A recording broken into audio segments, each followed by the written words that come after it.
This is our 2015 Reimo Trio style camper, which I'm going to show you around now. So you'll see externally you have your alloy wheels, your Reimo elevating roof,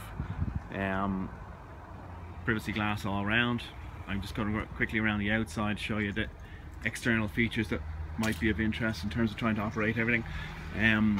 I'll skip by the rear for the moment. You'll see on the rear right corner here we have the electric hookup. So inside the van we have a 10-meter lead, which obviously plugs into that, and then the opposite side goes directly into the campsite plug. The other important feature on this is you'll see directly underneath that sill there is a drain tap for your waste tank, which is in actual fact built into the cavity in the side of the van. So when your freshwater containers are empty, essentially that wastewater tap will need to be drained, which you can do on a campsite at their waste emptying facility. From the rear here you'll see the rear bed shelf, which is liftable. I'll put my hand here, and the two gas struts help me to lift that up out of the way, which gives you obviously a larger rear storage area. Obviously this bed system slides all the way forward, which gives you an enormous boot space if you need it. You'll see that your table leg is stored in the rear underneath that bed shelf also, which is held by Velcro here and a strap here. So just for while you're traveling, your rear table. And so your table is also stored in the rear door here, secured by these strips here. This fella here locates onto the top of your table leg, and then we'll go into the living area when you're going to use it. Your freshwater supply is to the rear here, two 12-litre Reimo containers. It's got a submersible pump built into this container here, so essentially once you undo this fella here when your water is empty, lift out the whole unit and lift off your cap here on the other container, drop the whole lot in there, and you're ready to go again with another 12 litres of fresh water.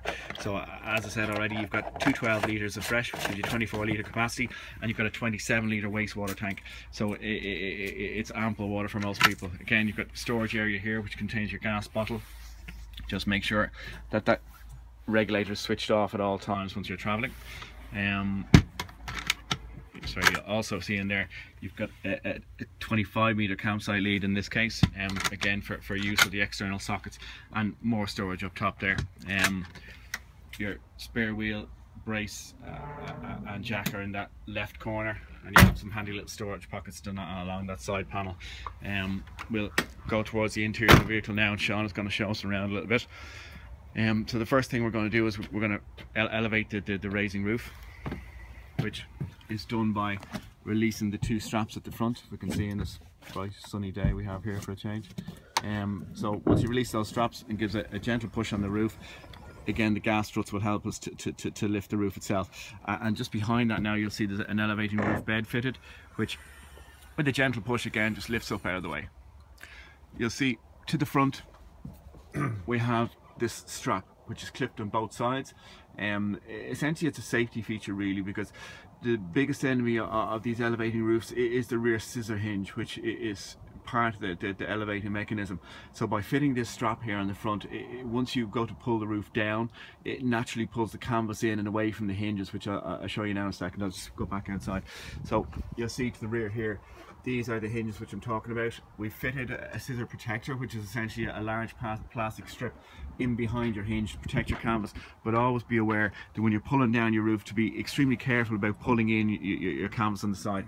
You'll see you have 1, 2 and 3 opening side windows. Your two side windows have fly nets on. The front one has a clear perspex screen, so if it's raining and you want to let some light in, you'll open up the front one. If you want some air flowing through, if you're making it down to South France, the two side windows are ideal.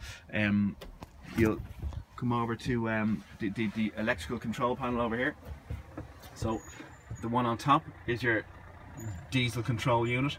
The middle section is a 12-volt fuse panel for all of your internal electrics, and on the bottom we have a 3-pin socket, which is for your household goods once you're plugged in the campsite, and then we have a 12-volt display panel, which if you press your button and the control panel is turned on, it'll give you a battery level reading. Because of the solar panel on this vehicle on a nice bright sunny day like today, you're constantly charging, which is great.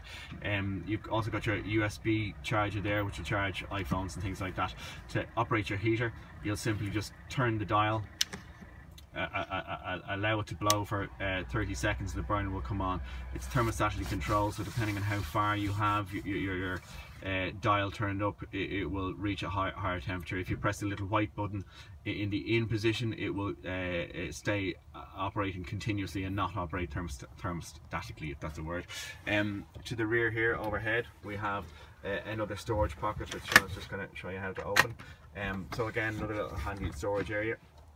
You have in the kitchen area here, we have your sink here, which again has its little tap, 12-volt pump to water, just operated by a switch. Your 2-burner hob is here, so again, just turn on your gas once your regulator on your bottle is turned on, and have a lighter or a match handy, and away you go, you're cooking. So below this we have your compressor fridge, which again, it's a 40-litre fridge, which Reimo used to use in their trio style. Inside here